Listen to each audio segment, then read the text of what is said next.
திருமண தடை நீங்க செய்யக்கூடிய ஒரு எளிய பரிகாரத்தை பத்தி தான் இந்த பதிவுல நம்ம பார்க்க போறோம். இந்த பரிகாரத்துக்கு நம்ம வியாழக்கிழமை அன்னைக்கு கடையில இருந்து புதுசா வெள்ளை இல்லனா மஞ்சள் நிறத்துல இருக்கக்கூடிய துணியை வாங்கணும்.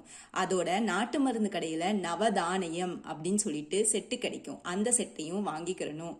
வீட்டுக்கு வந்து இந்த துணியை சுத்தம் செஞ்சு பன்னீரால அலசி காய வச்சுட்டு அதுல இந்த நவதானியங்களை கொட்டி மூட்டியா கட்டி அன்னைக்கு நைட்டு படுக்க போறதுக்கு முன்னாடி தலையணைக்கு கீழே வச்சுட்டு சீக்கிரமா திருமணம் நடைபெறணும் அப்படிங்கிற அந்த வேண்டுதலை மனசார வேண்டிக்கிட்டு படுத்து தூங்கணும். அடுத்த நாள் காலையில எந்திரிச்சு இந்த நவதானியங்கள் எல்லாத்தையும் பொடி பண்ணிட்டு அதோட கொஞ்சம் வெள்ளத்தையும் சேர்த்து பக்கத்துல இருக்கிற பசுமாட்டுக்கு சுக்கரஹோரையில கொண்டு போய் கொடுக்கணும். கொடுத்து முடிச்சதுக்கு அப்புறம் உங்களோட குலதெய்வ வழிபாட்டை அன்னைக்கு நீங்க செய்யணும். இந்த மாதிரி நீங்க செஞ்சுட்டு வந்தீங்கன்னு சொன்னா நவகிரகங்களால ஏற்பட்டிருக்க தோஷங்கள் எல்லாமே நீங்கி சீக்கிரத்திலேயே உங்களுக்கு திருமண யோகம் உண்டாகும்.